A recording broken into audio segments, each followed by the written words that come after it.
পৃথিবীর প্রতিটি মানুষ মালাকুল মাউতকে দেখবে, চাক্ষুষ দেখবে, ভালো হলেও দেখবে, খারাপ হলেও দেখবে। কার কথা? ভালো মানুষ যদি হয়, আল্লাহওয়ালা যদি হয়, ইসলাম প্রিয় যদি হয়, ডানপন্থী যদি হয়, মৃত্যুর সময় মালাকুল মাউত আলা সূরাতি শাবিন আলা আহসানি সূরা, একজন যুবকের আকৃতিতে চমৎকার ধবধবে সাদা একটা জুব্বা পরে, জান্নাত থেকে জান্নাতি কাফন নিয়ে, হানুত মিন হানুতিল জান্নাত, জান্নাতের সুগন্ধি নিয়ে মুমূর্ষু রোগীর মাথার সামনে এসে বসে যায় আর দেহটার ইঙ্গিত করে বলে, ইয়া আইয়াতুহান নাফসুত তাইয়্যিবা, ও পবিত্র আত্মা। আরেক বর্ণনায় এসেছে, ইয়া আইয়াতুহান নাফসুল মুতমাইন্নাহ, ও প্রশান্ত আত্মা, উখরুজি ইলা মাগফিরাতিম মিনাল্লাহ, আল্লাহর ক্ষমার দিকে বের হয়ে আসো। উখরুজি ইলা মাগফিরাতিম মিনাল্লাহি ওয়া রিদওয়ান, আল্লাহর ক্ষমার সন্তুষ্টির দিকে রুহটা বের হয়ে আসো। স্মুথলি বলার সাথে সাথে মুমিনের দেহ থেকে রুহটা বের হয়ে আজরাইলের হাতে চলে যায়। স্মুথলি বলার সাথে সাথে স্বাচ্ছন্দ্যে আনন্দে মুমিনের দেহ থেকে রুহটা সা করে বের হয়ে মালাকুল মাউতের হাতে এসে পড়ে। পড়েন সুবহানাল্লাহ। আল্লাহ এমন মৃত্যু তুমি আমাদের নসিবে রেখে দিও, চিৎকার করে পড়েন আমিন। আর যারা ইসলাম মানে নাই, আর যারা কোরআন মানে নাই, আর যারা দিন কায়েমের আন্দোলন করে নাই, দিনকে ভালোবাসে নাই, বাম আর রামপন্থী ছিল, নাস্তিক ছিল, ইসলাম বিরোধী ছিল, তাদের কাছেও মালাকুল মাউত আসে কি আসে না? চিল্লায় বলেন আসে কি আসে না? তাদের কাছেও আসে, কিন্তু আলা সূরাতি আকবাহি রাজুল, একজনের চেহারা যত ভয়ঙ্কর হতে পারে, যত নিকৃষ্ট হতে পারে, এরকম ভয়ঙ্করতম নিকৃষ্ট দুর্গন্ধওয়ালা একটা চেহারা নিয়ে আসে। রিজলাহু ফিল আরদ, পা থাকে জমিনে, রাসুহু ফিস সামা, হাদিসের বর্ণনা, পা দুইটা জমিনে, মাথা আকাশে। এসে ধমক দিয়ে জালিমের মাথার সামনে এসে বলে, ইয়া আইয়াতুহান নাফসুল খাবিসা, হে পাপাত্তা, হে অপবিত্র আত্মা, উখরুজি ইলা সাখাতিল্লাহি ওয়া গাদাবিহি, আল্লাহর রাগের দিকে, আল্লাহর অসন্তুষ্টির দিকে বের হয়ে আয়। মালাকুল মাউতের এই অর্ডার পাওয়ার সাথে সাথে রূহটা কিন্তু বের হয় না। মুমিনের রুহকে ডাক দিলে যেমনি স্মুথলি বেরোয়, কাফিরের রুহ এভাবে বেরোয় নাকি? কথা বলেন। রুহটা ডানে যায়, ফাতাতাফাররাক, একবার রুহটা ডানে যায়, আবার রুহটা বায়ে যায়, আবার সামনে যায়, পায়ে যায়, হাতের মধ্যে ঢুকে ডানে বায়ে যায়। মালাকুল মাউত আবার ধমক দিয়ে বলে, ইয়া আইয়াতুহান নাফসুল খাবিসা, পাপাত্তা বের হয়ে আয়। রুহটা আবার ডানে যায়, বায়ে যায়, সামনে যায়, পেছনে যায়। এবার ঘপাস করে মালাকুল মাউত রুহকে ধরে টান মারে। সারা দেহটা থেকে প্রাণ রস সিক্ত করতে করতে দেহ থেকে রুহটাকে টেনে হিচড়ে বের করে আনে। আর মুমূর্ষু রোগীটা চিৎকার মারতে থাকে। পড়েন না আউযুবিল্লাহ। একটা জীবন্ত ছাগলের চামড়াগুলো জবাই না দিয়ে কেউ যদি টেনে টেনে বের করে, ছাগল জবাই হয় নাই কিন্তু চামড়া এক পাশ থেকে টেনে টেনে টেনে হিচড়ে আপনি গা থেকে বের করলে যত কষ্ট হয়, এর চেয়েও বেশি কষ্ট দিয়ে মালাকুল মাউত বামপন্থী আর কাফেরদের রুহটা দেহ থেকে বের করে আনে। পড়েন না আউযুবিল্লাহ। আমাদের রুহটা যেন আল্লাহ, মুমিনদের রুহ আপনি যেভাবে কবজ করান, ওইভাবে যেন আমাদের রুহটা বের হয়ে আসে। আরো জোরে পড়েন আমিন। এজন্য আল্লাহ বললেন, বাল তুসিরুনাল হায়াতাদ দুনিয়া ওয়াল আখিরাতু খায়রুন ওয়া আবকা। পাগলের মতো মোহাচ্ছন্ন হয়ে এই দুনিয়াটার পেছনে ছুটে বেড়াও। এই দুনিয়া আসল নয়, আখিরাত হলো আসল। চিল্লায় বলেন ঠিক কিনা? অস্থির, আমরা ব্যস্ত দুনিয়ার লোভে আর মোহে পড়ে আমাদেরকে যে মরতে হবে, চলে যেতে হবে, এটা ভাবার সময় আমাদের নাই। চিল্লাই কোন ঠিক কিনা? এজন্য বলা হয় মুতু ক্বাবলান তামুতু, মরার আগে একবার মরো। হাসিবু ক্বাবলান তুহাসাবু আলাইক, তোমার হিসাব কিয়ামতের দিন করার আগে তুমি তোমার হিসাব করো। জীবনে কি কি পাপ করেছি আমি জানি, আমার চেয়ে ভালো কেউ জানে না। চিল্লায় বলেন ঠিক কিনা? কি কি অন্যায় করেছি আমার হৃদয়ের মধ্যে কথাগুলো আছে না নাই? পৃথিবীর কেউ না জানলেও আমি জানি কি জানি না? পৃথিবী না জানুক আমি তো জানি, আমি কি পাপ করেছি হায়। পৃথিবী না জানুক আমি তো জানি, আমি কি পাপ করেছি হায়। আমার পাপের করলে বিচার, বাঁচার উপায় নাই আমার। দয়াময় প্রভু মাফ করো আমায়, মাফ করো আমায়। পড়েন আমি আর জোরে আমিন। এজন্য হাসিবু ক্বাবলা আন তুহাসাবু আলাইক, তোমার হিসাব বসার আগে নিজে হিসাব করো কি কি করলা। আসল মরণের দিন শটান হয়ে তো শুয়ে পড়ো ভাই, মরার আগে আরেকবার মরো। মরার আগে আরেকবার কি করবে? কথা বলেন, মরার আগে কি করতে হবে?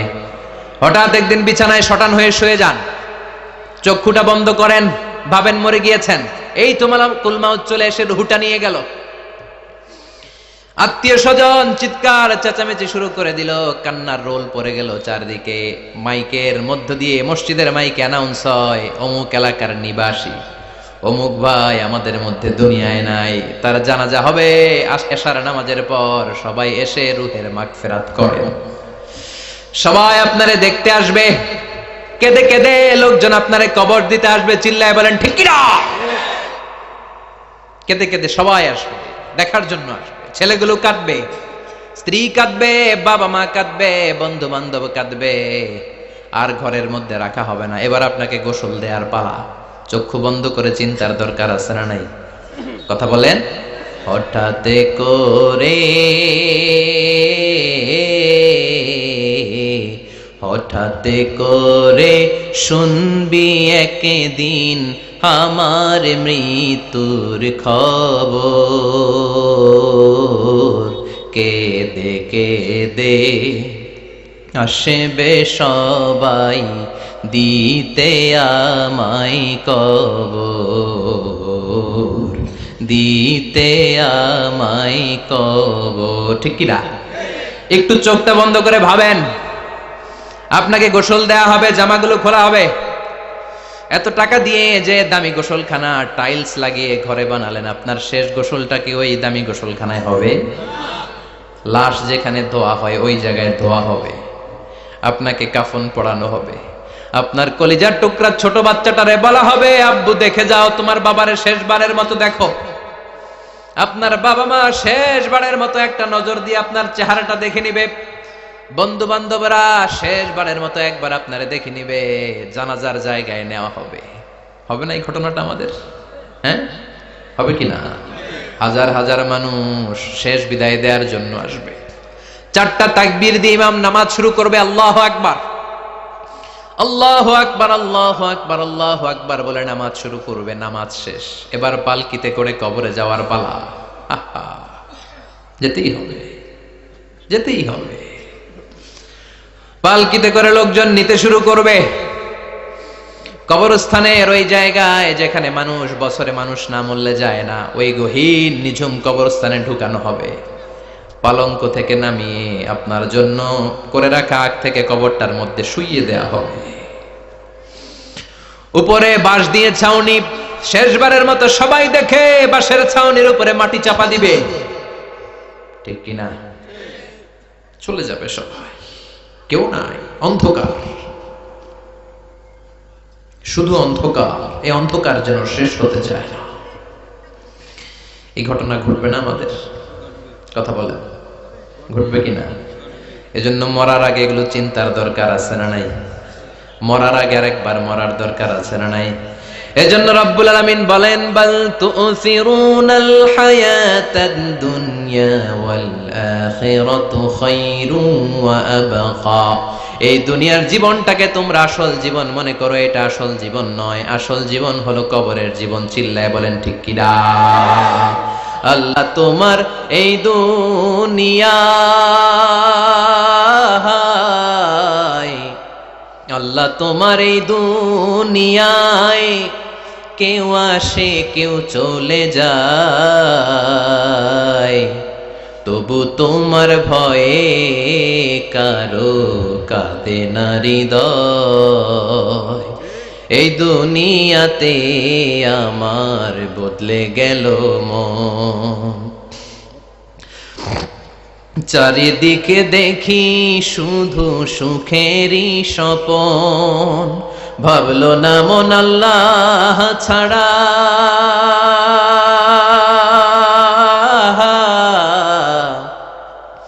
ভাবলো না মন আল্লাহ ছাড়া নেই কোনো উপায়, তবু তোমার ভয়ে কারো কাঁদে না হৃদয়। ঠিক কিনা? আসে আর চলে যায়। প্রতিদিন মাইকে অ্যানাউন্স শুনি অমুক এলাকার অমুক লোক নাই, দাদা গেল, বাবা গেল, বড় ভাই গেল, আত্মীয় স্বজন গেল, আমাকেও যেতে হবে, এই চিন্তা মাথায় নাই। চিল্লায় এখন ঠিক কিনা? এজন্য লাইফটা হলো one time, one chance, second কোনো চান্স আপনাকে দেয়া হবে নাকি? কাফেররা বলবে ইয়া রাব্বি আরেকটা সুযোগ দেন, লাউ আন্না লানা কাররা ইয়ানি মাররা, আল্লাহ আরেকটা সুযোগ যদি পেতাম দুনিয়াতে ভালো করে আসতাম। আল্লাহ বলবেন ইন্নাহা কালিমাতুন কাইলুহা, এটা শুধু তাদের মুখের কথা, তাদেরকে আবার সুযোগ দিলেও তারা কিচ্ছু করবে না। চিল্লায় এখন ঠিক কিনা? এজন্য একটা চান্স আমরা পেয়েছি, এই দুনিয়ার ওয়ান চান্সে আমরা ভয় পাবো একজনকে। চিল্লায় বলেন তিনি কে? আল্লাহ। এজন্য যেতে আমাদেরকে হবে, এই মরণ থেকে পালানোর কোনো সুযোগ কেউ পালাতে পারে নাই। এই মরণ হলো আখিরাতের প্রবেশদ্বার। মরণ নামক পালকিতে চড়ে আমরা কবরের ভেতরে ঢুকি। মরণ হলো প্রথম পর্ব, কবর হলো দ্বিতীয় পর্ব। যেরকম ঠিক কিনা? এজন্য বিশ্বনবী বললেন আল কবর রাউদাতুম মিন রিয়াদিল জান্নাহ আও হুফরাতুম মিন হুফারিন নার। কবর হলো কারো জন্য জান্নাতের বাগান, কারো জন্য জাহান্নামের গর্ত। আমরা বলি আল্লাহ আমাদের কবরটারে জান্নাতের বাগান বানাও।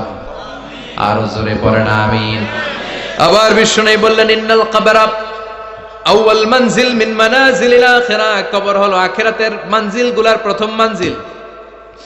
আখিরাতে একটার পরে একটা অনেকগুলো স্টেশন আপনাকে পার হতে হবে। প্রথম স্টেশনটার নাম হলো কবর। প্রথম স্টেশনের নাম কি? এই কবর নামক স্টেশনে যদি আপনি মাফ পেয়ে যান, সামনের সব স্টেশনগুলোতে মাফের ব্যবস্থা করবে কে? আল্লাহ। আর কবর নামক স্টেশনে যদি ধরা খেয়ে যান, আপনার মায়ের আছে না নাই?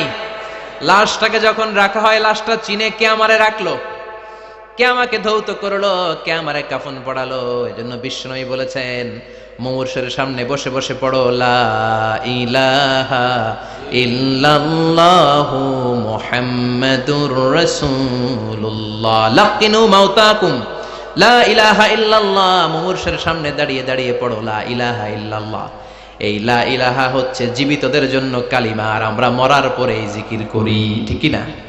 আমাদের দেশের অনেক জায়গায় লাশ নিয়ে কবরে যাওয়ার সময় লা ইলাহা পড়ে না।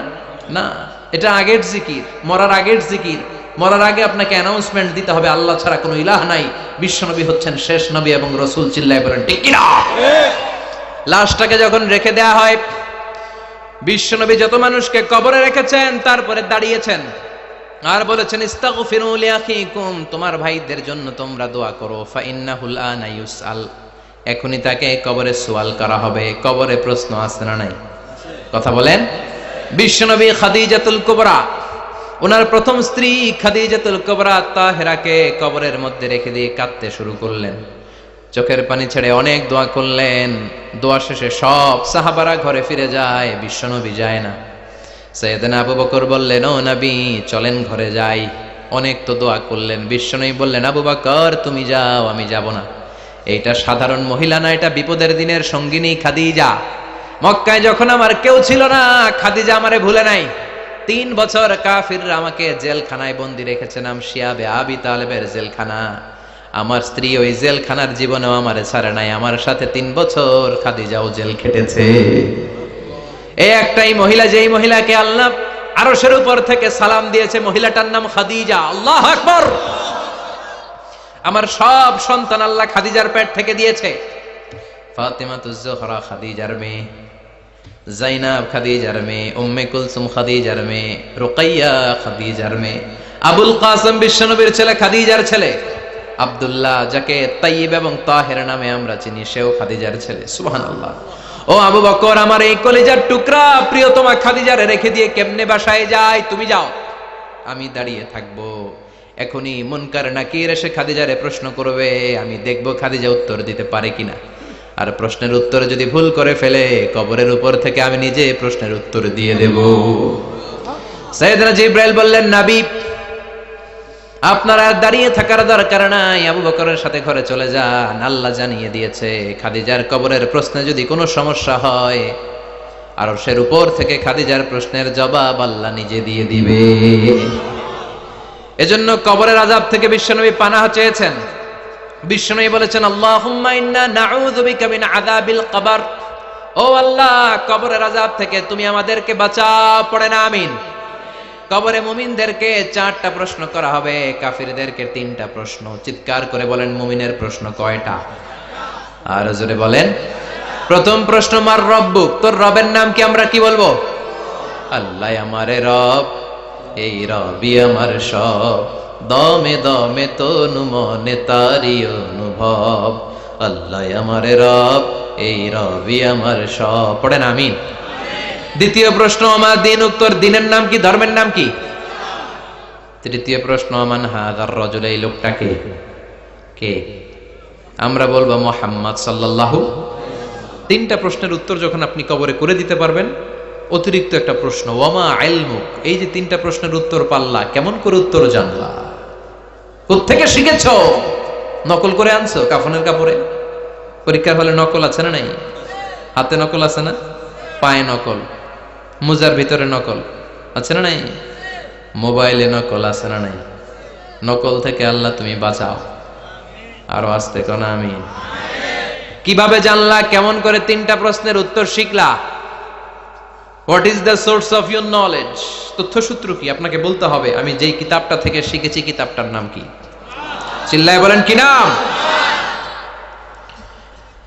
এই কিতাবটা হলো কোরআন। আপনাকে বলতে হবে কোরআন থেকে আমি শিখেছি, বিশ্বনবীর হাদিস থেকে আমি শিখেছি। 4টা প্রশ্নের উত্তর যখন পারবেন, ফেরেশতারা বলবে আহলান সাহলান, খুশ আমদের, কংগ্রেচুলেশন, বাহ বাহ, তুমি তো চমৎকার পেরেছো। ফায়ুফসাহু লাহু কবরুহু 70 যিরাআন, মুমিন বান্দার কবরটা 70 হাত লম্বা করে দেয়া হবে। ইফতাহু লাহু বাবুন ইলাল জান্নাহ, জান্নাতের দিকে তার কবর থেকে একটা দরজা বানিয়ে দেয়া হবে। জান্নাতের সুঘ্রাণ, ঠান্ডা বাতাস এসে তার কবরের ভিতরে ঢুকতে শুরু করবে। ইলবাসু লিবাস মিন আহলিল জান্নাহ, জান্নাতীদের পোশাক তার গায়ের মধ্যে পরিয়ে দেয়া হবে। আল্লাহু আকবার। আর বলা হবে, নাম কানাউমিল আরুস, বাসর রাতে বর যেমনি কনেকে নিয়ে ঘুমিয়ে যায়, তুমিও একটা ঘুম দাও। আলহামদুলিল্লাহ পড়ে। মুমিন বান্দা আনন্দের একটা ঘুম দিবে। ইসরাফিলের সিংগার আওয়াজ ছাড়া পৃথিবীর কোনো কিছুই তার আগে ঘুম ভাঙতে পারবে না। আল্লাহ আমরাও যেন সেদিন কবর একটা মজার ঘুম দিতে পারি, তুমি তৌফিক দাও। জোরে বলেন আমিন। এবার বামপন্থী নাস্তিক আর কাফেরদের পালা, ইসলাম বিদ্বেষীদের পালা, আলেম ওলামাদের শত্রুদের পালা, ইসলামকে যারা বিজয়ী শক্তি হিসেবে মানতে পারে নাই তাদের পালা। চিল্লায় এখন ঠিক কিনা? ওদেরকেও একই প্রশ্ন, রব কে? ওরা বলবে আমি জানি না। আমাদের উত্তর আল্লাহ। ওরা বলবে আমি কিচ্ছু জানি না, আমি সব ভুলে গেছি, আমার মাফ করে দেন, আমি কিছুই জানি না। তবে আমি ইসলাম বিরোধীদের সাথে চলতাম, যারা ইসলাম রে বাস দিত আমি তাদের সাথে স্লোগান দিতাম। এরকম ডাকাইত আছে না নাই? দ্বিতীয় প্রশ্ন, আমার দিন, ও তোমার ধর্মের নাম কি? কয় আমার ধর্ম নাই, আমার ধর্ম কর্ম নাই, আমি খালি দুনিয়া কে মজা লে লো, দুনিয়া তোমারই হ্যায়, আমি খালি দুম্মা চলে দুম, আছে না নাই? আমি শুধু মৌজ মাস্তিতে ব্যস্ত ছিলাম, আমার দুনিয়া নাই, দিন নাই, আখেরাত নাই, রবকে আমি জানি না, ধর্মকে জানি না। ইসলাম বিরোধী রাজনীতি আমি করতাম, মাও সেতুংয়ের রাজনীতি, কার্ল মার্কসের রাজনীতি, বুশের রাজনীতি, ডোনাল্ড ট্রাম্পের রাজনীতি, বামপন্থীদের রাজনীতি। চিল্লায় এখন ঠিক কিনা? কোনো ধর্ম নাই। এই লোকটাকে চিনো কিনা বলো। বিশ্বনবীর চেহারা দেখিয়ে বলা হবে এই লোকটাকে, কয় জানি না। এরে আমি মানতাম না, এরে আমি গালে দিতাম। এরকম জাহান্নামের নরকীট আর পিতৃ পরিচয়হীন জারদ সন্তান বাংলার দেশেও আছে না নাই? এই মহামানবটাকে গালি দিয়ে পৈশাচিক আনন্দ পায়। পত্রিকায় লিখে, ব্লগের মধ্যে লিখে, ইন্টারনেটে কার্টুন বানিয়ে বানিয়ে পৈশাচিক ফুর্তি করে। এগুলো জাহান্নামের কীট, এগুলো জারদ সন্তান, বাপ মায়ের ঠিক নাই। চিল্লায় এখন ঠিক কিনা? আমার নবীরে যারা গালি দেয় এগুলোর বাপ মায়ের ঠিক আছে? এগুলোর কোনো গোড়া আছে? এগুলোর কোনো শেকড় আছে? এগুলো আগাছা। চিৎকার করে বলো ঠিক কিনা? বলবে আমি জানি না, ফেরেশতারা বলবে দাঁড়া, আমরা জানি তোর সাথে কেমন আচরণ করতে হবে, আমাদেরকে ট্রেনিং দিয়েছে কে? এবার শুরু হবে মাইর। কি শুরু হবে? কথা বলেন, মাইর। ফায়ুদরাবু বিমা তারিকা মিন হাদিদ, লোহার হ্যামার দিয়ে শুরু হবে মাইর। এক একটা হ্যামারের বাড়িতে মাথাটা ফেটে চূর্ণ বিচূর্ণ হয়ে যাবে, দেহটা জামিনের ভেতরে 70 গজ ডুবে যাবে, দেবে যাবে। ওর চিৎকারে কবরস্থানটাও থারথার করে কাঁপবে। আবার জামিনকে বলা হবে ইলতাইমি, চাপা দে।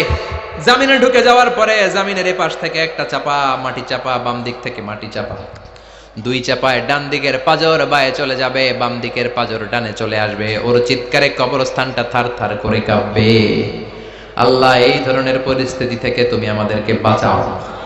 আর ও চিৎকার করে বলেন আমিন।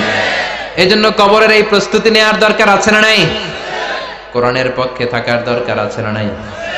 ইসলামের পক্ষে থাকার দরকার আছে না নাই? ইসলামী আন্দোলনের সাথে থাকার দরকার আছে না নাই? ইসলামের বিজয় চাওয়ার দরকার আছে না নাই? যে লোক ইসলামের বিজয় চায় না, যে লোক চায় না ইসলাম দিয়ে দেশ শাসিত হোক, যে লোক চায় না কোরআনটা সংসদ ভবনে নেতৃত্ব দেখ, তার অন্তরে ঈমান থাকতে পারে নাকি? চিল্লায় বলেন পারে? যে ঈমান প্রয়োজনে, উখিয়াতে নাই? উখিয়াতে মাজার আছে নাকি? সাগর পারে এগুলো থাকে? এগুলোর সাথে ইসলামের সম্পর্ক আছে? কথা বলেন আছে? যে ঈমান খাজার নামে মাজার গড়ে ফুলুস কামায়, যে ঈমান শিরকিয়াতের আমল করে ভীত না হয়, যে ঈমান বাস্তবে নাই, যে ঈমান ময়দানে নাই, মুখে শুধু কথার কলি, কি করে তারে বলো ঈমানে বলি, কি করে তারে বলো ঈমানে বলি, কি করে তারে বলো ঈমানে বলি। চিল্লায় বলেন ঠিক কি না? এজন্য ঈমানের দাবি হচ্ছে অন্যায়কে প্রতিরোধ করতে হবে, হকের পক্ষে থাকতে হবে। কোরআনের রাজনীতি নিজ চোখে দেখে ইসলামকে সংসদ ভবনের উপরে কালিমার পতাকা পতপত করে দেখার স্বপ্ন অন্তরে থাকতে হবে। চিল্লায় কোন ঠিক কিনা? এটাই তো মুমিন, যে ইসলামকে বিজয়ী শক্তি হিসেবে দেখতে চায়, যে কোরআনের আইন চায়, যে কোরআনের রাজ চায়। চিল্লায় বলেন ঠিক কিনা? এজন্য আমরা আল্লাহর কাছে কামনা করি, আল্লাহ তুমি আমাদেরকে ঈমানের মৃত্যু দাও, তুমি আমাদেরকে কবরের সব প্রশ্নগুলো সহজ করে দাও। পড়ে না আমিন? আরো জোরে পড়ে না আমিন? এজন্য আল্লাহ বললেন বাল তুসিরুনাল হায়াতাদ দুনিয়া ওয়াল আখিরাতু খায়রুন ওয়া আবাকা। ও আমার গোলাম, দুনিয়ার এই জীবনটাকে তোমরা আসল জীবন মনে করো, এই জীবন কিন্তু আসল জীবন না। আসল জীবন হলো আখিরাতের জীবন। কোন ঠিক কিনা? এই জন্য মৃত্যু থেকে যতই পালাও, পালিয়ে বেঁচে থাকতে পারবা নাকি? পারা যাবে? চিল্লায় বলেন। কোন নবীরা পারছে? আদম আলাইহিস সালাম মৃত্যু থেকে বেঁচে গেছে না? মরছে? কথা বলেন না। উনি পৃথিবীর একমাত্র মানুষ যিনি জানতেন যে উনি কতদিন বাঁচবেন। সুবহানাল্লাহ পড়ো। উনি জানতেন উনি কতদিন বাঁচবেন। কেন আল্লাহ জানালেন? এর কারণ মৃত্যু কি এটা উনি জানেই না, কেমনে মরে দেখেই নাই, কষ্ট কি জানে না। আমরা আমাদের দাদাকে মরতে দেখেছি, বাবাকে মরতে দেখেছি, মামাকে মরতে দেখেছি, মরণের কত কষ্ট আমরা দেখি। এজন্য ভয় আছে না নাই? আদম আলাইহিস সালামের দাদা আছে নাকি? বাবা, মামা, খালু, শালা আছে? নাই। এজন্য মৃত্যু যে কেমন এটা উনি জানতেন না। এজন্য আল্লাহ জানিয়ে দিলেন, আদম পৃথিবীতে তুমি 1000 বছর বাঁচবে। আলফুসানা লাম্মা খালাকাল্লাহু আদামা ওয়া কানা তুলুহু 60 যিরাআন।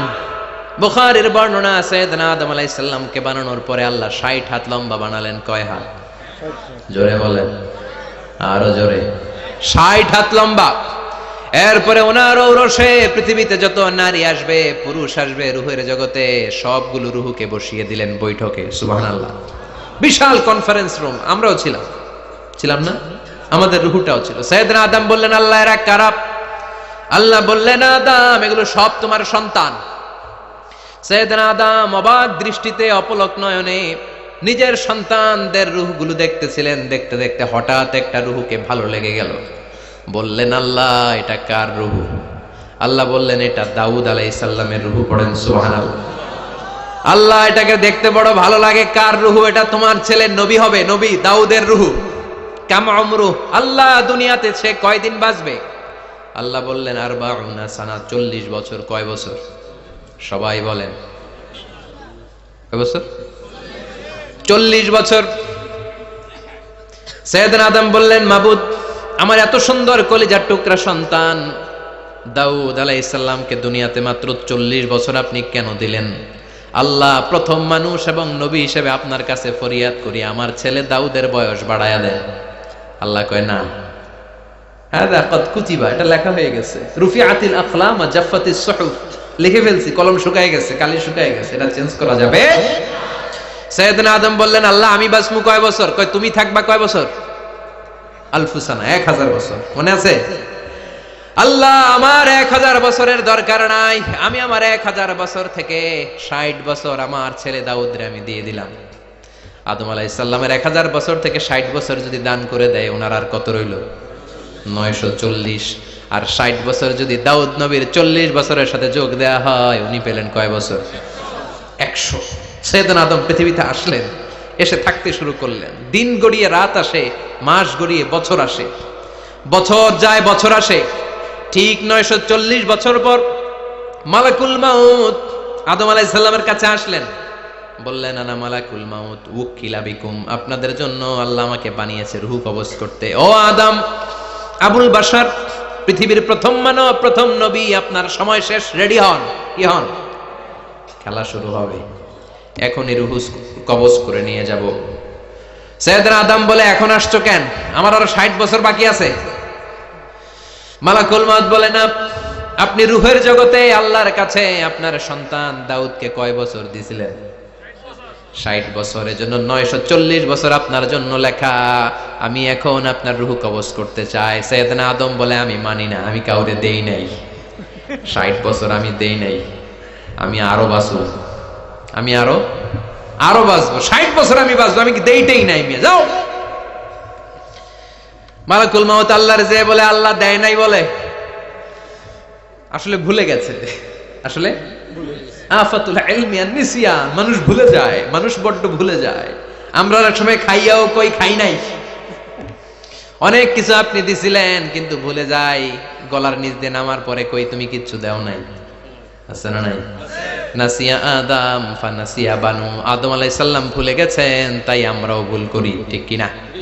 এজন্য আমাদের নেতারাও বলে এটা দেব ওটা দেব, নির্বাচনের পর সব ভুলে যায়। আছে না নাই? ওই যে আদম আলাইহিস সালাম ভুলছে, আমরাও ভুলে যাই। ওনাদের দোষ কি? ভুলে যায়, বেমালুম ভুলে যায়। আল্লাহ বললেন মালাকুল মাউত, আর জোরাজুরি করো না। 940 নয়, ঠিক 1000 বছর পরে আদমের কাছে যাবা। আমি আমার আদমের ভাগ্যে এই জিনিসটাই রেখে দিয়েছিলাম রে মালাকুল মাউত। আমি আগ থেকে এটাই রেখেছি, আমি জানতাম সে ভুলে যাবে। চিল্লা এখন সুবহানাল্লাহ। তার মানে পৃথিবীর সবচাইতে লম্বা মানুষ, 60 হাত লম্বা, এত শক্তিশালী আদম আলাইহিস সালাম শ্রীলঙ্কাতে প্রথম নেমেছিলেন। এক লাফ দিলে আধা মাইল চলে যাইতেন। সুবহানাল্লাহ। কি লম্বা মানুষ! থাকতে পারছে? কথা নাই। ঘুমে ধরছে? শেষ করে দেই। হ্যাঁ, আর কয়েক মিনিট চলবে? চলবে চলবে। তাকবীর দেন, লিল্লাহি তাকবীর। আদম আলাইহিস সালাম চলে গেলেন। ওনার পরের নবী ইদ্রিস আলাইহিস সালাম, উনি মরে নাই। ইদ্রিস আলাইহিস সালাম মরছে, কে বলছে? উনিও মরেছেন। তবে ওনার মৃত্যুর আজীব এক ঘটনা আছে, অনেক লম্বা কথা।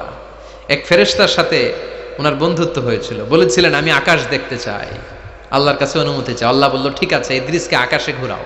প্রথম আকাশে ঘুরলেন, দ্বিতীয় আকাশে ঘুরলেন, তৃতীয় আকাশে ঘুরলেন, চতুর্থ আকাশে ঘুরলেন। ইন দ্য মিন টাইম চতুর্থ আসমানে মালাকুল মাউত পৃথিবীর দিকে নেমে আসছিল।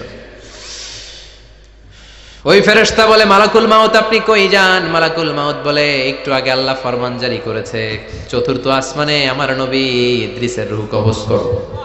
সুবহানাল্লাহ। আমি বললাম আল্লাহ আপনার পাঠানো নবী সাইয়েদনা ইদ্রিস থাকে দুনিয়ায়, চতুর্থ আসমানে পামু কই? আল্লাহ কয় কথা নাই, দৌড় দে। আমি দৌড় দিলাম, এসে দেখি ইদ্রিস আলাইহিস সালাম এখানে রেডি। সুবহানাল্লাহ। ওয়া রাফা'নাহু মাকানান আলিয়্যা। ইদ্রিস আলাইহিস সালামের রূহ কবজ দুনিয়ায় হয় না, চতুর্থ আকাশের মধ্যে হয়েছে। একটু চিৎকার করে পড়বেন সুবহানাল্লাহ। এরপরে সুলাইমান আলাইহিস সালাম, উনি তো মরে নাই, মরছে? উনি জিন চালাইতো, উনিও মরবে? শক্তিশালী একজন নবী ছিল। উনি মালাকুল মাউতকে বলেছিলেন, মালাকুল মাউত আমার মৃত্যুর সুয়াইয়া সামান্য কিছু আগে আমারে বইলো, আমার একটা কাজ আছে। মালাকুল মাউত মৃত্যুর কিছু সময় আগে এসে বলল, সুলাইমান টাইম ইজ আপ, সময় শেষ, অল্প কিছু সময় বাকি, কি করবেন করেন।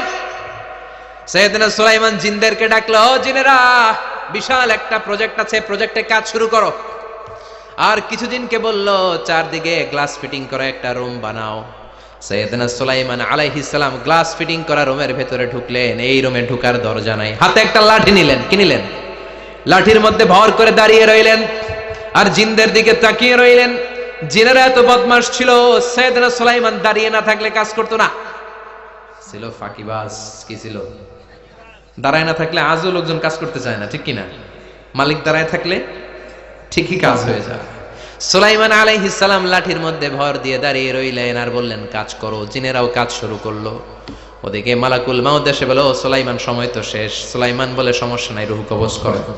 উনি লাঠির মধ্যে ভর দিয়ে দাঁড়িয়ে রইলেন। গ্লাস ফিটিং করা রুমের ভিতরে কোরআন সাক্ষী। মালাকুল মাউত ওইভাবে লাঠিতে ভর দেওয়া অবস্থায়, দাঁড়ানো অবস্থায় সাইয়েদনা সুলাইমান আলাইহিস সালামের রূহ কবজ করে নিলেন। উনি এমন ভাবে দাঁড়িয়েছেন, রূহ চলে গেল, লাশ হয়ে দাঁড়িয়ে রইলেন। লাঠির মধ্যে দাঁড়িয়ে আছেন, জমিনের মধ্যে লুটিয়ে পড়ে নাই। সুবহানাল্লাহ। জিনগুলো দূর থেকে ভাবলো, বস তো দাঁড়ায় আছে। কে দাঁড়ায় আছে? জিনেরা মনে করছে বস দাঁড়ায় আছে, কাজ করতে হবে। করতে করতে পুরা প্রজেক্টের কাজ শেষ। ইন দ্য মিন টাইম ঝিঝি পোকা, উই পোকা, যেই পোকা কাঠ খেয়ে ফেলে, এই কাঠ খাওয়ার পোকা সুলাইমান আলাইহিস সালাম লাঠির ভেতরে ঢুকে লাঠিও খেয়ে ফেলেছে। সাইয়েদনা সুলাইমান আলাইহিস সালাম ধপাস করে জমিনে পড়েছে। আর জিনেরা কয়, হায় হায়, খালি খালি কাম করছে এতদিন। সুবহানাল্লাহ কইবেন না? সুলাইমান আলাইহিস সালাম বাঁচতে পারেন, চলে গেলেন। মুসা আলাইহিস সালাম মরছে? উনি মরবে কেন? উনি তো খালি মারে। মরছে? এক থাপ্পড়ে ফেরাউনের বাবুর্চি নাই। মুখের আগে হাত চলতে কয়েকজন, এর মধ্যে মুসা আলাইহিস সালাম আছে না নাই? মালাকুল মাউত মানুষের আকৃতিতে অনুমতি না নিয়ে ঘরের ভেতরে ঢুকে গেল। ঢুকে বলে, আনা মালাকুল মাউত, আমি মৃত্যুর ফেরেশতা। তো কি চাও? জিতু আন আকবাদা রূহাক, আপনার রূহ কবজ করতে আসছি। কিন্তু মুসা আলাইহিস সালাম দেখতেছেন দিব্য একজন মানুষ, কি দেখে? আবার সালাম দেয় নাই, অনুমতি নিয়েও ঢুকে নাই। অমিয়া, অনুমতি নিয়ে ঘরে ঢোকার দরকার আছে না নাই? মুসা আলাইহিস সালামের মেজাজ বড় গরম। উনি বললেন, কি করবি? কয়, আপনারে মারমু। কয়, এদিকে আয়। মালাকুল মাউত মনে মনে ভাবে, এতদিন সব মানুষগুলো আমারে দেখলে দিত দৌড়, আজকে মনে হয় আমারে দিতে হবে দৌড়। এক পা গায়ে দুই পা পেছায় সাহস করে সামনে গেলেন। আবার মুসা আলাইহিস সালাম দিলেন এরকম থাপ্পড়। ফাসাক্কাহু ফাফাকুয়া আইনা, বুখারীর বর্ণনা, এক থাপ্পড়ে চোখ নাই। ঠিকই মালাকুল মাউত দৌড়, এক দৌড়ে আল্লাহর কাছে। আল্লাহ বললেন, রাখো। এটা মুসা আলাইহিস সালাম, তার মেজাজ বড্ড গরম, আমাকে কথা বলতে হবে। আল্লাহ বললেন, মুসা, বুখারীর বর্ণনা, গরুর পিঠের উপর হাত রেখে দাও। রাখা হলো। তোমার হাতের নিচে গরুর যত পশম, প্রত্যেক পশমের বিনিময়ে এক এক বছর করে হায়াত বাড়িয়ে দিলাম। মুসা আলাইহিস সালাম অনেক চালাক নবী। উনি বললেন, আল্লাহ, আমার হাতের নিচে যদি গরুর 2000 পশম থাকে, তার মানে 2000 বছর হায়াত বাড়িয়ে দিলেন। কিন্তু এক্সট্রা হায়াত যখন শেষ হয়ে যাবে, এরপরে কি হবে? আগে ওইটা বলেন। আল্লাহ বললেন, সুম্মাল মাউত, তারপরে তো মুসা মরতেই হবে, আসতেই হবে। সাইয়েদনা মুসা আলাইহিস সালাম বললেন, ফাল আনা, তাহলে আর দেরির দরকার নাই, এখনই আমি আপনার কাছে চলে যেতে চাই। মালাকুল মাউত মুসা আলাইহিস সালামের রূহ নিয়ে উড়াল দিলেন। সুবহানাল্লাহ। বাঁচতে পারছে? বিশ্বনবী মরে নাই, উনি ইন্তেকাল করেছেন। চিল্লা এখন, ঠিক কিনা? ইন্তেকালের আগে বিশ্বনবী প্রচন্ড অসুস্থ হলেন। মা আয়েশারে ডেকে বললেন, আয়েশা, মনে হয় আমি বাঁচবো না। ওই যে খায়বার বিজয়ের দিন, খায়বার দুর্গ বিজয় করার পরে এক ইহুদি মহিলা আমার দাওয়াত দিয়েছিল। ওই দাওয়াত খেতে যাওয়ার পরে গোশতের মধ্যে বিষ মাখানো হয়েছিল রে আয়েশা। ওই বিষ মাখানো খাসির গোশত খেয়ে যে ব্যথা আমার পেটে উঠেছিল, আজ আবার সেই ব্যথা উঠেছে। বিশ্বনবী ওই বিষ খাওয়ানো গোশতের কারণে ইন্তেকাল করেছেন। তার মানে বিশ্বনবী শাহীদ। জামা আল্লাহু বাইনা নবুওয়া ওয়া শাহাদা, আল্লাহ বিশ্বনবীকে শুধু নবী বানায় নাই, শহীদ হিসেবে কবুল করেছে। সুবহানাল্লাহ কইবেন না? প্রচন্ড অসুস্থ, উনি ছাড়া মসজিদে নববীতে কেউ ইমামতি করার সাহস পায় না। বিশ্বনবী বললেন, আবু বকর তুমি যাও। আবু বকরও যায় না। বিশ্বনবী বললেন, পানি আনো। বিশ্বনবী পানি দিয়ে ওযু করলেন। ওযু করে কয়েকজন সাহাবীকে ধরে উঠতে চাইলেন, আবার ধপাস করে বেহুশ হয়ে পড়ে যায়। বিশ্বনবী উঠতে পারে না, আবার বললেন ঠান্ডা পানি আনো। পানির ভেতরে বিশ্বনবী 2 হাত ঢুকিয়ে দিয়ে ঠান্ডা ভিজা হাত দিয়ে চেহারার মধ্যে মাসে করলেন আর বললেন ইন্নালিল মাউতি লা সাকারাত, হায়রে মৃত্যুর কি যন্ত্রণা, হায়রে মৃত্যুর যে কি কষ্ট। ও মিয়া, বিশ্বনবী যদি মৃত্যুর কষ্টে কাতরায়, আমাদের অবস্থা কি? আমাদের নসিবে কি আছে? আল্লাহ তুমি বাঁচাও, পড়ে না আমিন। বিশ্বনবী কাঁদছেন, সাহাবারা একের পর এক দেখতে আসে, কান্নার রোল পড়ে গেল চারদিকে। বিশ্বনবীর কলিজার টুকরা নয়নের পুটুলি সাইয়্যিদাতুনা ফাতিমা বিশ্বনবীর কান্না সহ্য করতে পারে না। বিশ্বনবীকে ধরে মা ফাতিমা, সাইয়্যিদাতুনা ফাতিমা বিলাপ করা শুরু করে দিলেন, চিৎকার দিয়ে কান্নাকাটি শুরু করে দিলেন আর বললেন ওয়া কুরবাবা, ওয়া কুরবাবা, হায় হায় আমার বাবার কি কষ্ট, আহা আমার বাবার কি কষ্ট হচ্ছে। বিশ্বনবী বললেন ফাতেমা তুমি কেঁদো না, আমার কষ্ট আজকের পরে আর থাকবে না, আজকে তোর বাবার সব কষ্ট বন্ধ হয়ে যাবে। কি যেন কানে কানে বললেন, ফাতেমা আরো কেঁদে দিল, আবার কানে কানে কি যেন বললেন, ফাতেমা হেসে দিল। বিশ্বনবীর ইন্তেকালের অনেক পর মা আয়েশার কাছে ফাতেমা বললেন, আমি যখন প্রথমে কেঁদেছিলাম আব্বা বলেছিল আমি আর বাঁচবো না রে ফাতেমা, আবার কানে কানে একটা কথা বলার পরে হেসেছিলাম, আব্বা বলেছিল আমার পরে আমার পরিবার বর্গের মধ্য থেকে সর্বপ্রথম তোমার সাথে আমার দেখা হয়ে যাবে রে ফাতেমা। অল্প কয়েক মাসের ব্যবধানে সাইয়্যিদাতুনা ফাতেমা উনিও ইন্তেকাল করলেন। বিশ্বনবী শোয়া থেকে উঠতে পারে না। এক সাহাবীকে দেখলেন মেসওয়াক করছে, বিশ্বনবী মেসওয়াকের দিকে তাকিয়ে রইলেন। বিশ্বনবীর নিথর দেহটা পড়ে আছে। আয়েশারা যে বলবে আয়েশা মেসওয়াক দাও, বলতে পারে না। মা আয়েশা বুঝতে পেরে মেসওয়াক আনলেন, বিশ্বনবীকে মেসওয়াক করিয়ে দিলেন। এবার বিশ্বনবী বললেন, ও আবু বকর শোনো, আল্লাহ আমাকে অপশন দিয়েছে। কি দিয়েছে? আল্লাহ বলেছে নবী আজীবন থাকতে চাইলে থাকেন, আর আসতে চাইলে চলে আসেন। আমি থাকতে না চেয়ে আল্লাহর কাছে চলে যাওয়ার ইচ্ছা করলাম। সাইয়েদনা আবু বকর কান্না জুড়ে দিলেন। বিশ্বনবী বললেন আসসালাত আসসালাত, ও আমার উম্মতেরা নামাজ তরক করো না। ইন্তেকালের আগে বললেন নামাজ ছেড়ে দিও না, আর বললেন ওয়ামা মালাকাত আইমানুকুম, তোমাদের অধীনস্থ কর্মচারীদের সাথে খারাপ আচরণ করো না। ঘাম শুকানোর আগে পয়সা দিয়ে দিও। আর হাত দুটো উঁচু করে বললেন আল্লাহুম্মা ইলার রাফিকিল আলা, ও আল্লাহ আমি আপনার কাছে যেতে চাই। এই কথাটা বলে বিশ্বনবীর হাত দুইটা থপাস করে জমিনে পড়ে গেল। বিশ্বনবীও চলে গেলেন। থাকতে পেরেছে কেউ?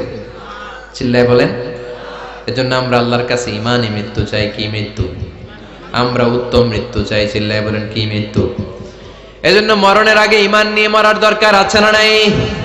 বিশ্বনবী দোয়া করতেন আল্লাহুম্মা রযুকনা হুসনাল খাওয়াতিম, ও আল্লাহ আমাদের শেষটা যেন ভালো হয়। শেষ কথা বলি, এদিকে তাকান, মনোযোগ আছে? বলতেন আল্লাহুম্মা রযুকনা হুসনাল খাওয়াতিম, ও আল্লাহ আপনি আমাদেরকে ঈমানের মৃত্যু দেন, আমাদের শেষটা ভালো করেন। কারণ সব ভালো তার শেষ ভালো। জানেন না এটা আপনারা? সব ভালো তার শেষ ভালো। আজীবন ইসলামের পক্ষে, আজীবন নামাজি মুত্তাকি, মরার আগে কাফের হয়ে মরে, এরকম আছে না নাই? মরার আগে শাহবাগের মঞ্চে উঠে ভাষণ দেয়, ভাইয়েরা আমার, আছে না নাই? আবার আজীবন কাফের, ইসলামের বিরোধী, ইন্তেকালের আগে কালিমা পড়ে সব মাফ করায়, আছে না নাই? বিশ্বনবীর শ্বশুর আবু সুফিয়ান, নাম শুনছেন? বদরের যুদ্ধে বিশ্বনবীর বিরুদ্ধে, মক্কায় বিশ্বনবীরে ঘুমাতে দেয় নাই, উহুদের যুদ্ধে বিশ্বনবীর সাথে ফাইট, খন্দকের যুদ্ধে বিশ্বনবীর সাথে মারামারি, আহজাবের যুদ্ধে কিলাকিলি, সারাটা জীবন বিশ্বনবীর সাথে মারামারি, মক্কা বিজয় কালিমা পড়ে মুসলমান হয়েছে। গোটা জীবনে যা অন্যায় করেছে সব মাফ করে দিয়েছে কে? এজন্য আমরা আল্লাহরে বলি আল্লাহ কালিমাটা পড়তে পড়তে যেন আমরা মরতে পারি। চিৎকার করে পড়ে না আমিন। জিহাদের ময়দানে এক সাহাবা যুদ্ধ করতে লাগলেন। বুখারীর বর্ণনা, যুদ্ধ করতে করতে কাফেরদেরকে মারতে মারতে, হাদিসের ভাষ্য লা ফাযা ওয়ালা শাযা ইল্লা ইয়াদরিবুহা বিসাইফি, তার সামনে যত কাফের আসে সে কচুকাটা করে। অন্য সাহাবীরা খুশি হয়ে যায়। অন্য সাহাবীরা বলে আজকের সব সওয়াব এই সাহাবী পেয়ে যাবে। কিন্তু বিশ্বনবী হঠাৎ করে একটা কথা বললেন, ওই কথা শুনে সাহাবীরা অবাক। বিশ্বনবী বললেন হুয়া ফিন্নার, ও জাহান্নামে যাবে। কই যাবে? জেহাদের ময়দানে এক মুজাহিদ সাহাবী কাফিরদেরকে মেরে শেষ, কিন্তু বিশ্বনবী বললেন কই যাবে? কথা কয় না। এক সাহাবী কয় ঘটনা কি? এত বড় মুজাহিদ ফি সাবিলিল্লাহ কেন জাহান্নামে যাবে? আমি লুকিয়ে লুকিয়ে দেখি। লুকিয়ে লুকিয়ে ওই সাহাবী দেখে মুজাহিদ সাহাবী যুদ্ধ করতে করতে কাফিরদের বিশাল একটা ঘাটির ভেতরে ঢুকে গেল। মারতে মারতে মারতে মারতে হঠাৎ এক কাফেরের আঘাতে এই মুজাহিদ সাহাবীর ডান হাতটা কাটা পড়ে গেল। এবার ডান হাত দিয়ে ফিনকি দিয়ে রক্ত বের হতে শুরু করলো। মুজাহিদ সাহাবী আর যন্ত্রণা সহ্য করতে পারে না। যন্ত্রণা সহ্য করতে না পেরে কাতরাতে কাতরাতে নিজের হাতের ছুরিটাকে জমিনের মধ্যে গেড়ে দিয়ে ছুরির উপরে ঝাঁপিয়ে পড়ল। পেটের এই দিক দিয়ে ঢুকে ওপাশ দিয়ে বের হয়ে গেল, এফার হোফার হয়ে গেল, মানে আত্মহত্যা করলো। ঠিক কি না? জাহান্নামী না? কথা কম। লুকিয়ে লুকিয়ে যে সাহাবা দেখেছে চিৎকার দিয়ে বিশ্বনবীর কাছে যেয়ে বলে আশহাদু আন্নাকা রাসূলুল্লাহ, ও নবী আপনি যে আসল নবী কোনো সন্দেহ নাই, আমি লুকিয়ে লুকিয়ে দেখেছি। ওই মুজাহিদ সাহাবা বেঁচে নাই, সে কাফেরের আঘাতে শহীদ হয় নাই, নিজের পেটে নিজে ছুরি ঢুকিয়ে আত্মহত্যা করেছে। আজীবন বিশ্বনবীর সাথী, মরার আগে জাহান্নামী। আমরা কেউ জানি না আমাদের শেষটা কেমন হবে, এজন্য আমাদের শেষটা ভালো হোক। Very sensitive issue. আমাদের শেষটা ইমানের হোক। এখন যেমনি মাথা ঠিক আছে, বুদ্ধিমত্তার সাথে শাহাদাত বাক্যের উপর যেন আমরা মরতে পারি, আমরা পড়ি আমিন।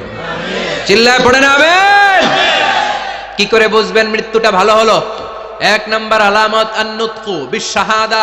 মরার আগে আওয়াজ করে জিকির করে কেউ যদি পড়তে পারে লা ইলাহা ইল্লাল্লাহু মুহাম্মাদুর রাসূলুল্লাহ সাল্লাল্লাহু, এটা হচ্ছে আলামাতু হুসনিল খাতিমা।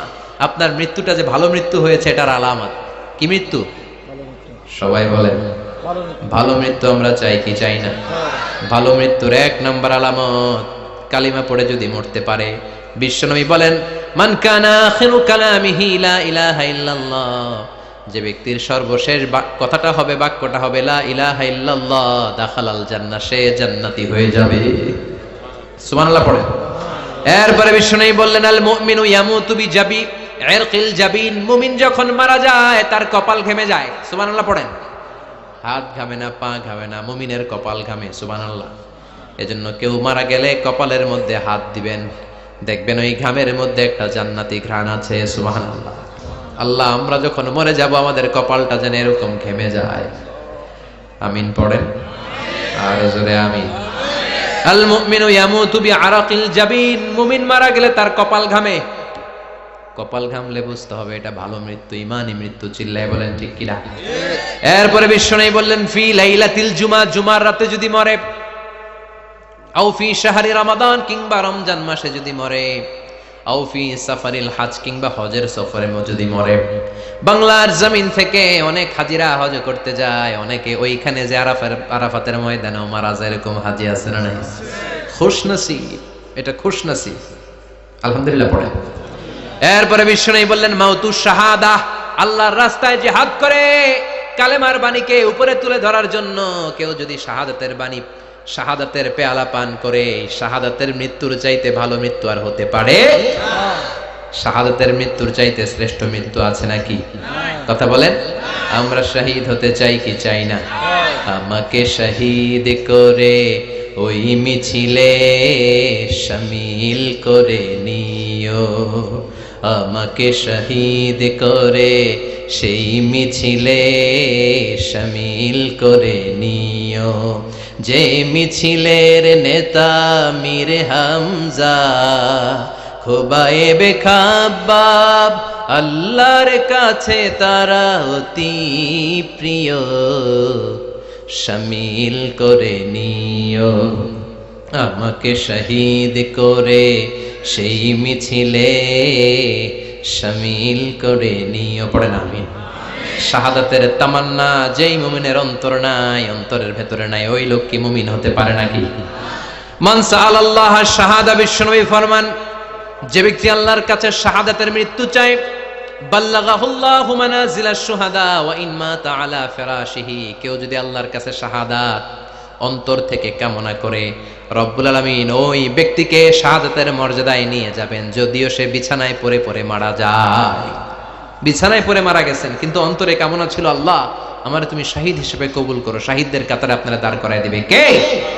ওমরে ফারুক বলতেন, আল্লাহুম্মা রযুকনা শাহাদাতান ফি সাবিলিক, ও আল্লাহ আপনি আমারে আপনার রাস্তায় শহীদ হিসেবে কবুল করেন। ওয়ারযুক মাউতি ফি হারামি রাসূলিক, পৃথিবীর কোন শহরে মরতে চাই না, বিশ্বনবীর শহরে মদিনা শহরে আমার মৃত্যু কবুল করেন। ওমরে ফারুক কই মরছে? কথা কম। ফজরের জামাতে ইমামতি করতে গিয়েছেন, মাওলাল মুগীরা আবু লুলু আল মাজুসি মাওলাল মুগীরার আঘাতে অ্যাসাসিনেটেড বাই মুগীরা, স্টেবিং করেছে এখানে, 3টা আঘাত করেছে, একটা এখানে, একটা পাজরে, একটা নাভির মধ্যে, নাভি কেটে 2 ভাগ। ওনাকে খাবার দেয়া হলো নাবিজ, দুধ মাখানো নাবিজ, ওই নাবিজের দুধ নাভি দিয়ে বের হয়ে যায়। উনি বললেন, কে মেরেছে আমাকে? বলল, অগ্নি উপাসক। শুকরিয়া করে বললেন, আল্লাহ আমারে কোনো মুসলিম মারে নাই, কোনো মুমিন মারে নাই। উনি বেহুশ ছিলেন, হুশ ফিরে সবাই রে বললেন, আসল্লান নাস, ফজরের যেই নামাজটা আমার ইমামতিতে শুরু হয়েছে 1 রাকাতের পর আমাকে মারা হলো, এবার আমাকে বলো আমার নেতৃত্বে যে নামাজটা শুরু হয়েছে নামাজটা ঠিক মতো হয়েছে কিনা। সুবহানাল্লাহ। আমারে কে মারলো? কে তোমাদের খলিফা হবে? কি হবে আমার আব্দুর রহমানের আব্দুল্লাহর? এগুলো নাই, প্রথম কথা ছিল মানুষরা নামাজটা পড়েছে কিনা। সুবহানাল্লাহ। এজন্য শাহাদাতের তামান্না সবচেয়ে বড় তামান্না, চিল্লায় বলেন ঠিক কিনা। এরপর বিশ্বনবী বললেন, মুরাবিতান ফি সাবিলিল্লাহ, মুসলিম রাষ্ট্রের পাহারা দেয় যারা, বর্ডার গার্ড। আমাদের দেশের বর্ডার গার্ডের কি বলে? আগে বিডিআর ছিল, এখন বিজিবি। আমার বিজিবির ভাইরা না খেয়ে না পড়ে শীতের রাতে দেশ পাহারা দেয়, বিএসএফ এর গুলিতে যদি মারা যায় এটা শহীদ। সুবহানাল্লাহ। এর চেয়ে শ্রেষ্ঠ মৃত্যু আর হতে পারে? এরপর আল মাউতু আলা আমালিন সালেহ, কোন ভালো কাজের উপর মরণ। নামাজে সেজদা দিয়েছে, সেজদা অবস্থায় অনেকে চলে যায়, এরকম আছে না নাই? তাহাজ্জুদের যায় নামাজে মরণ দিও প্রভু আমায়, একামতে দিনের কাজে কবুল করে নিও আমায়। পড়েন আমিন। তাহাজ্জুদের যায় নামাজে যেন আমাদের মরণ হয়, পড়েন আমিন। রোজা অবস্থায় মারা যাওয়া, নেক আমল অবস্থায় মারা যাওয়া, এগুলো হচ্ছে আলামাত হুসনিল খাতিমা। আপনার শেষটা, বিদায়টা, মৃত্যুটা যে ভালো হয়েছে তার আলামত।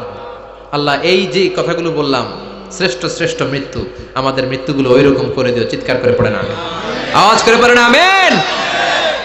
এবার আলামাত সুইল খাতিমা, কিছু মৃত্যুর আলামত আছে, এটাই প্রমাণ করে এটা ভালো মৃত্যু নয়, এরকম আলামত আছে না নাই? 1 নম্বরে হলো আল ইন্তেহার, আত্মহত্যার মৃত্যু। সমাজে আছে না নাই? উখিয়াতে তো নাই না? এদিকেও মরে, কি জন্য? কেন মরে? হ্যাঁ, বয়ফ্রেন্ড গালি দিয়েছে এজন্য? হ্যাঁ,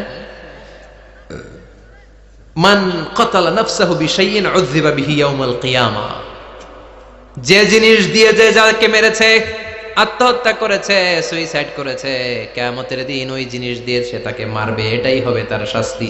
ওড়না পেঁচিয়ে যারা আত্মহত্যা করলো ওর শাস্তি ওড়না পেঁচানো। বিষ খেয়ে যারা মারা গেল তার শাস্তি জাহান্নামের বিষ খাবে আর চিৎকার করবে। ছুরি ঢুকিয়ে যারা মারা গেল জাহান্নামের আগুনে ঝলসানো ছুরি শুধু ঢুকাবে। আল্লাহ আত্মহত্যা থেকে বাংলাদেশে বাঁচাও, আমাদের ছেলে মেয়েগুলারে বাঁচাও। চিৎকার দিয়ে বলেন আমিন।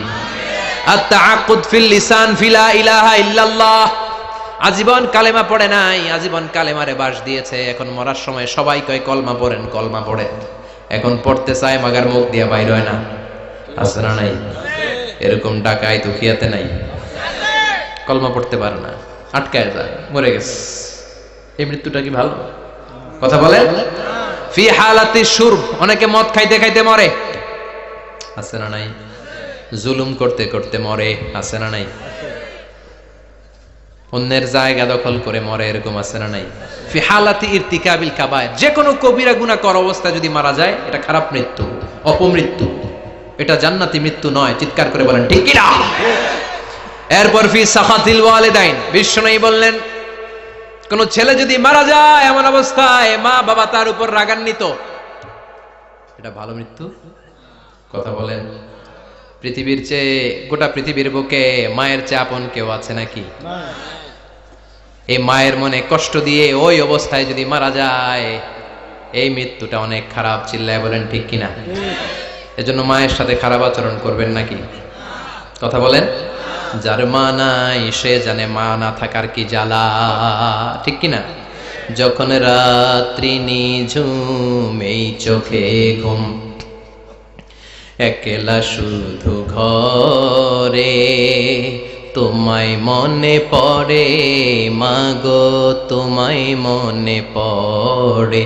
যখন রাত্রি নিঝুম এই চোখে ঘুম, একলা শুধু ঘরে, তোমায় মনে পড়ে মাগো, তোমায় মনে পড়ে। এজন্য মায়ের দোয়া সবচেয়ে বড় দোয়া।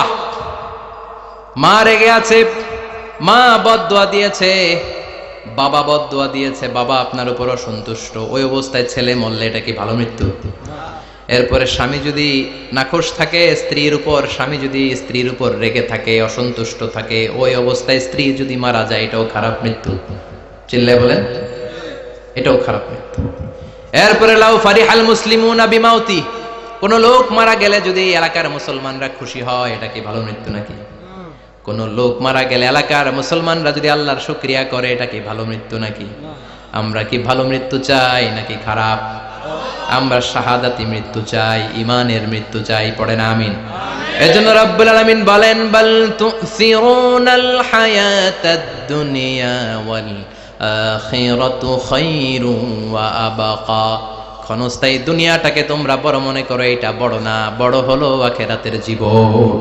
এজন্য আখিরাতের জীবনের জন্য প্রস্তুতি দরকার আছে না নাই? মরণ হচ্ছে সবচেয়ে বড় প্রস্তুতি, মরণের চিন্তা। মান কানা ওয়াইদান ফাল মাউতু ইয়াকফি, যে নিজেকে সোজা করতে চায়, মৃত্যুর চিন্তাই তার জন্য যথেষ্ট। আজকের এই আলোচনার পরেও কি আমাদের টনক নড়বে না? আজকের এই কথাগুলোর পরেও কি মৃত্যু নিয়ে আমরা ভাববো না? আজকের আলোচনার পরেও কি আমার হিসাব শুরু হওয়ার আগে আমি একটু নিজের হিসাব কষে নিব না? আল্লাহ আমাদের সবাইকে কথাগুলো বুঝার ও আমল করার তৌফিক দান করুক। আমরা পড়ি।